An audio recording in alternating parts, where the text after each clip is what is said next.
My sister mocked my trauma on social media to gain followers, sharing edited photos. I exposed her lies and got her account banned. That was a month ago. Today, she's begging me to help her rebuild her online presence, so this whole mess started. About 3 months back when I was going through probably the worst time of my life. For real, I'm talking rock bottom type stuff. Without getting too deep into it, I had this pretty serious accident that left me with some gnarly scars on my face and neck. Nothing life-threatening, but definitely something that messed with my head for a while. The whole thing was traumatic as heck, and I was dealing with some serious anxiety and depression afterward. My sister, let's call her Sarah, was living with me at the time because she'd just moved back from college and was trying to get her feet under her.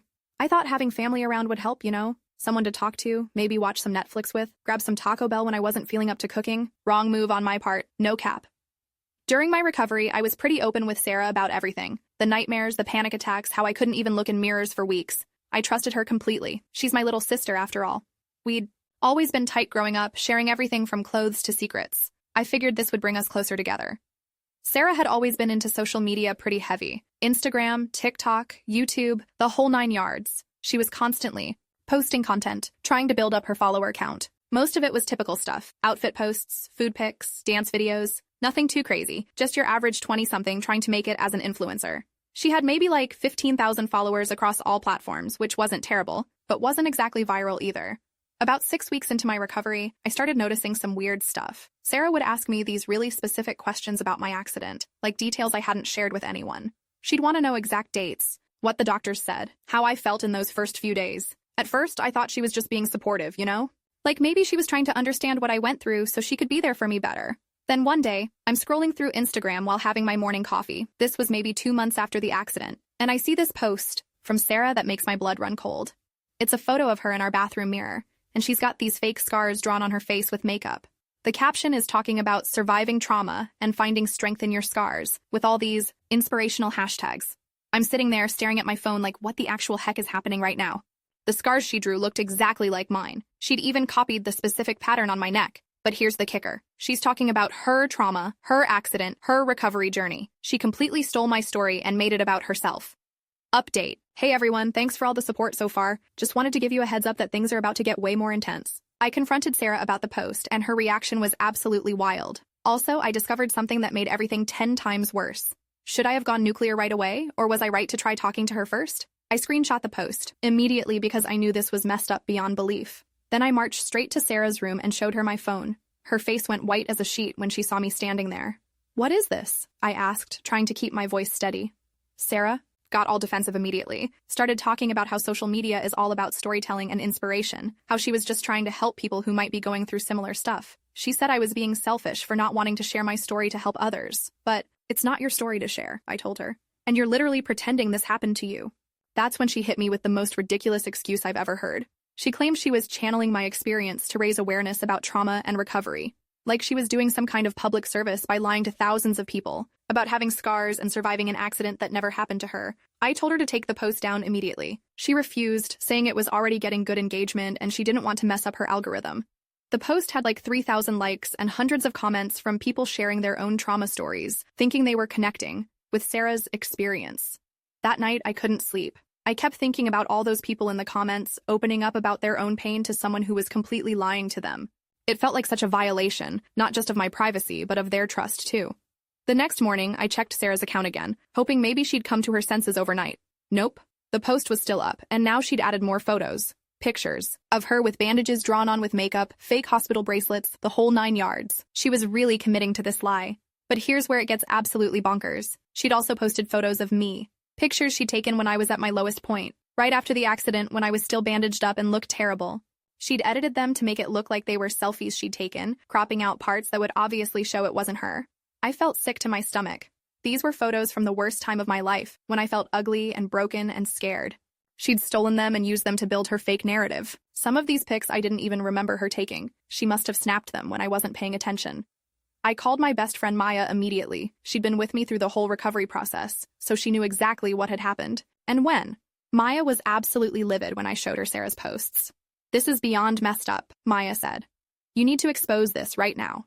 But I wasn't sure. Sarah was still my sister, Part of me hoped I could handle this privately, maybe get her to understand why this was so wrong and take everything down voluntarily.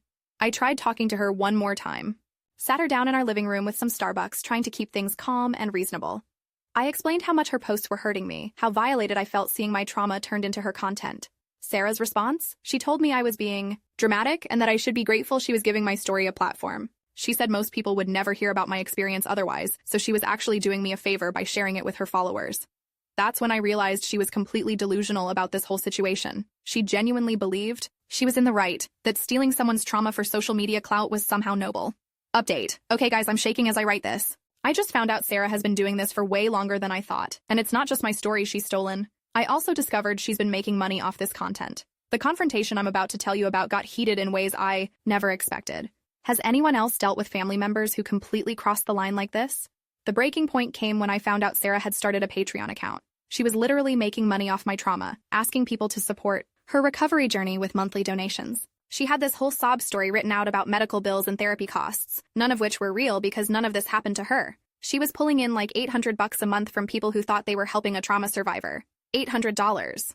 That might not sound like a ton, but for someone who'd been struggling to find work since college, it was significant money. Money she was earning by lying about my pain.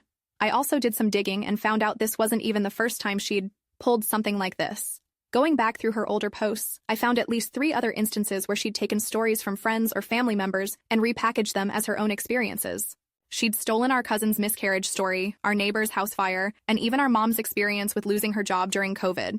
This girl had turned trauma theft into a full-time hobby. That evening, I printed out screenshots of everything, every post, every comment, every lie she'd told. I laid them all out on our kitchen table and waited for her to come home from whatever she'd been doing that day. When Sarah walked in and saw all the papers spread out, she immediately went on the attack. "You're stalking my social media now?" she said. "That's really creepy." "I'm documenting fraud," I replied. "You're literally making money by pretending my trauma happened to you." She tried to brush it off, saying the Patreon thing was just to support her content creation in general, not specifically about the trauma posts. But I'd read every single thing she'd written on that platform, and it was all about her fake recovery journey. "Sarah, you need to come clean about this," I told her. "Take down all the posts, return the money you've made, and apologize to everyone you've lied to." She laughed, actually laughed at me. Said I was jealous of her success and that I needed to get over myself. That's when I lost it. Not gonna lie, I raised my voice for the first time in this whole situation. Told her she had 24 hours to make this right or I was going to expose everything myself. "You wouldn't," she said. "You'd look crazy going after your own sister online." Wrong answer, Sarah. So very wrong. I spent that entire night putting together the most comprehensive expose post I'd ever written. Screenshots comparing her fake photos to my real ones. Side-by-side timelines showing exactly when my accident happened versus when she started posting about her experience. Links to her Patreon and calculations of how much money she'd made off the lie. I posted it everywhere. Instagram, TikTok, Twitter, even Reddit. I tagged every single person who'd commented supportively on her trauma posts, letting them know they'd been deceived. I contacted the major trauma recovery accounts that had shared her content, providing them with proof that her story was fake. The response was immediate and intense. People were absolutely furious when they realized they'd been lied to. Some of them had donated money, others had shared deeply personal stories thinking they were connecting with a fellow survivor. They felt betrayed and manipulated, and rightfully so. Within 12 hours, Sarah's follower count started dropping fast. People were commenting on her posts calling her out, sharing my expose thread demanding explanations. She tried to defend herself at first, claiming I was lying out of jealousy, but the evidence was too overwhelming. By the end of that week, Instagram had taken down multiple posts for violating their policies on impersonation and fraud.